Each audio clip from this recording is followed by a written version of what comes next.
بسم اللہ الرحمن الرحیم۔ یہ ریڈیو قطر ہے۔ اب آپ محمود احمد سے خبریں سنیے۔ ابتدا میں پیش خدمت ہیں اہم خبروں کی سرخیاں۔ صاحب اسم امیر نے جمہوریہ ترکی کے صدر سے ان کے ملک میں زلزلے کے باعث ہونے والی ہلاکتوں پر تعزیت کا اظہار کیا ہے۔ اقوام متحدہ کی یک طرفہ جبری اقدامات اور انسانی حقوق سے متعلق خصوصی نمائندہ حکومت قطر کی دعوت پر 1 نومبر کو دوحہ آ رہی ہیں۔ وزارت صحت عامہ کے اعلان کے مطابق قطر میں کرونا وائرس کے مزید 225 مریض صحتیاب ہو جانے کے بعد شفا پانے والے افراد کی مجموعی تعداد اب 1,29,349 ہو گئی ہے۔ سوڈان اور امریکہ کی حکومتوں نے ایک سمجھوتے پر دستخط کیے ہیں جس کا مقصد سوڈان کی خود مختاری کو تحفظ فراہم کرنا ہے۔ یہ تھی اہم خبروں کی سرخیاں۔ لیجیے اب آپ تفصیل سے خبریں سنیے۔ صاحب اسم امیر شیخ تمیم بن حمد آل ثانی نے جمہوریہ ترکی کے صدر رجب طیب اردوان سے ان کے ملک کے جنوبی صوبے ازمیر میں زلزلے کے باعث ہونے والی ہلاکتوں پر تعزیت کا اظہار کیا ہے اور زخمیوں کی جلد صحتیابی کی تمنا کی ہے۔ ٹیلی فون پر بات چیت کے دوران صاحب اسم امیر نے ترکی کے صدر سے کہا کہ قطر زلزلے سے ہونے والی تباہی کے اثرات کو دور کرنے کے لیے مدد دینے کو تیار ہے۔ وزیر اعظم و وزیر داخلہ شیخ خالد بن خلیفہ بن عبدالعزیز آل ثانی نے ترکی کے وزیر داخلہ سلیمان سولیو کے ساتھ ٹیلی فون پر زلزلے میں ہونے والی ہلاکتوں پر تعزیت اور زخمیوں کی جلد صحتیابی کے لیے نیک تمناؤں کا اظہار کیا ہے۔ وزیر اعظم و وزیر داخلہ شیخ خالد بن خلیفہ بن عبدالعزیز آل ثانی کی ہدایات پر اسپیشلائزڈ ٹاسک فورسز حمد انٹرنیشنل ایئرپورٹ پر کیے جانے والے اقدامات اور پروٹوکولز میں ہونے والی خامیوں کو آئیڈینٹیفائی کرنے کی کوشش کر رہی ہیں تاکہ ان خامیوں یا کمزوریوں کو دور کرنے کے لیے فوری کارروائی عمل میں لائی جا سکے اور مستقبل میں اسی نوعیت کی وائلیشنز کے دوبارہ نہ کیے جانے کی ضمانت مل سکے۔ اس سلسلے میں حکومت کے رابطہ آفس نے ایک بیان میں کہا ہے کہ حمد انٹرنیشنل ایئرپورٹ پر انتہائی سیریس کنڈیشن میں ملنے والے ایک نوزائیدہ بچے کے بارے میں جسے قتل کرنے کی کوشش کی گئی تھی، ابتدائی چھان بین سے پتہ چلا ہے کہ وہاں پر کیے جانے والے اقدامات میں کچھ تجاوزات منظر عام پر آئی ہیں جن میں ایئرپورٹ پر موجود خواتین پیسنجرز کی ایگزامننگ شامل ہے۔ بیان میں واضح کیا گیا ہے کہ اس سے پتہ چلتا ہے کہ اسٹینڈرڈ پروسیجرز کو وائلیٹ کیا گیا ہے۔ حکومت کے رابطہ آفس کا کہنا ہے کہ غیر قانونی اقدامات کے ذمہ دار افراد کو پبلک پراسیکیوشن کے حوالے کر دیا گیا ہے۔ اقوام متحدہ کی یک طرفہ جبری اقدامات اور انسانی حقوق سے متعلق خصوصی نمائندہ ایلینا ڈوہان حکومت قطر کی دعوت پر اگلے ماہ نومبر کی 1 تاریخ کو 12 روزہ دورے پر دوحہ آ رہی ہیں۔ ان کے اس دورے کا مقصد انسانی حقوق سے لطف اندوز ہونے پر یک طرفہ پابندیوں کے اثرات کا جائزہ لینا ہے۔ ایلینا ڈوہان کی دوحہ آمد کے بارے میں اعلان اقوام متحدہ کے ہائی کمشنر برائے انسانی حقوق کے آفس کی جانب سے ایک بیان میں کیا گیا ہے۔ سوئٹزرلینڈ کی عدالتوں نے بی ان میڈیا گروپ کے چیئرمین ناصر الخلیفی پر لگائے گئے سن 2026 اور سن 2030 کے ورلڈ کپ سے متعلق ٹیلی ویژن رائٹس کی ملکیت کے بارے میں بدعنوانی کے مقدمات میں انہیں بری کر دیا ہے۔ عدالتوں کے فیصلے میں کہا گیا ہے کہ قطری میڈیا گروپ نے ٹرانسمیشن کے حقوق کے حصول کے لیے کسی قسم کی ادارتی یا مالیاتی خلاف ورزی نہیں کی۔ عدالتی فیصلے میں بی ان میڈیا گروپ کی شفافیت کی تعریف کی گئی ہے۔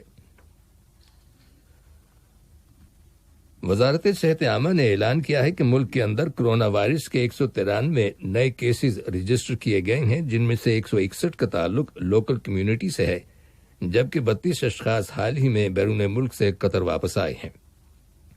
وزارت نے کرونا وائرس کے ایک مریض کے انتقال کر جانے کی تصدیق کی ہے۔ اس کے علاوہ وزارت صحت عامہ نے کرونا وائرس کے مزید 225 مریضوں کے صحت یاب ہو جانے کی بھی تصدیق کی ہے جس کے بعد شفا پانے والے افراد کی مجموعی تعداد 1,29,349 ہو گئی ہے۔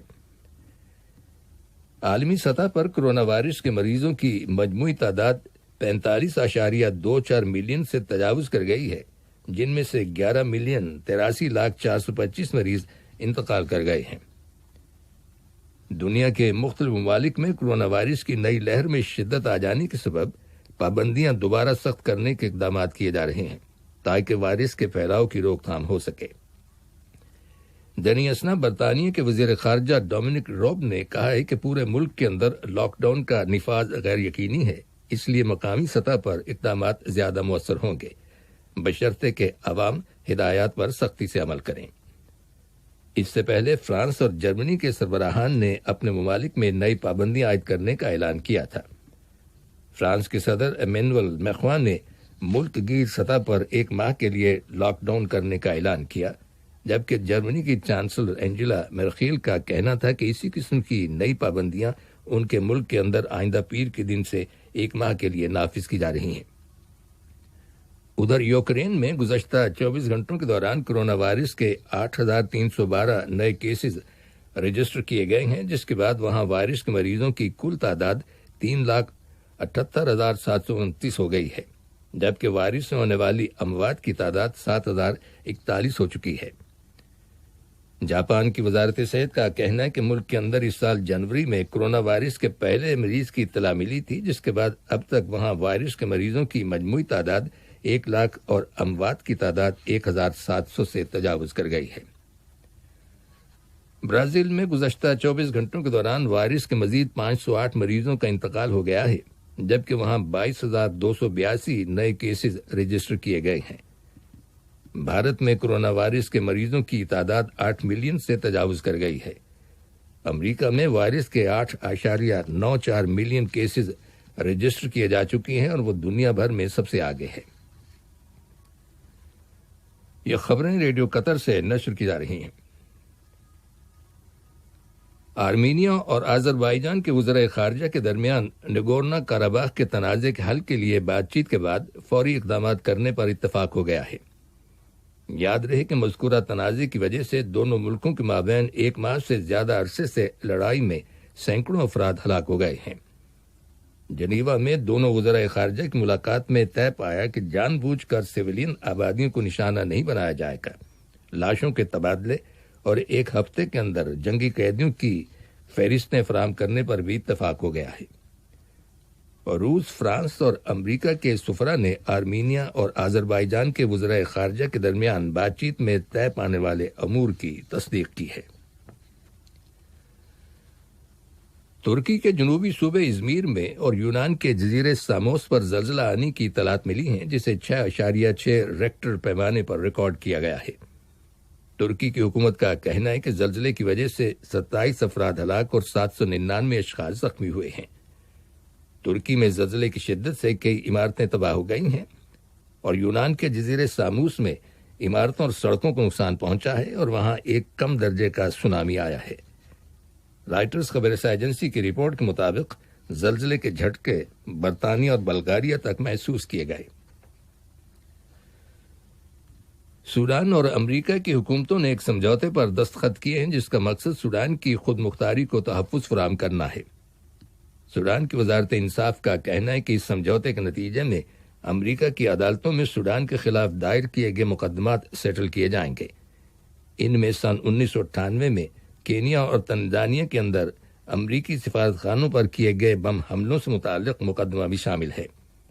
سوڈان کی حکومت نے ان بم حملوں میں ہلاک ہونے والے افراد کے خاندانوں کو $335 ملین ادا کرنے کا فیصلہ کیا ہے۔ فلپائن کی حکومت نے ملک کے جنوبی لوزون جزیرے پر رہنے والے ہزاروں کی تعداد میں لوگوں سے کہا ہے کہ وہ وہاں سے نکل جائیں، کیونکہ ایک شدید اور خطرناک طوفان جنوب مشرقی ملکوں کی طرف بڑھ رہا ہے۔ حکومت کا کہنا ہے کہ ٹائفون گونی آئندہ اتوار کے روز ساحلی علاقوں سے ٹکرائے گا۔ کہا جا رہا ہے کہ یہ طوفان نومبر سن 2013 میں آنے والے ہیان نامی طوفان سے زیادہ خطرناک ہے۔ اس طوفان میں 6,300 سے زیادہ لوگ لقمہ اجل بن گئے تھے۔ آخر میں اہم خبروں کی سرخیاں ایک بار پھر سن لیجیے۔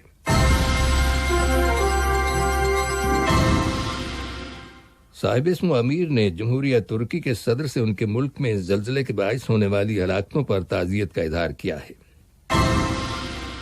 اقوام متحدہ کی یک طرفہ جبری اقدامات اور انسانی حقوق سے متعلق خصوصی نمائندہ حکومت قطر کی دعوت پر 1 نومبر کو دوحہ آ رہی ہیں۔ وزارت صحت عامہ کے اعلان کے مطابق قطر میں کرونا وائرس کے مزید 225 مریض صحت یاب ہو جانے کے بعد شفا پانے والے افراد کی مجموعی تعداد اب 1,29,349 ہو گئی ہے۔ اور سوڈان اور امریکہ کی حکومتوں نے ایک سمجھوتے پر دستخط کیے ہیں جس کا مقصد سوڈان کی خود مختاری کو تحفظ فراہم کرنا ہے۔ ریڈیو قطر سے خبریں ختم ہوئی۔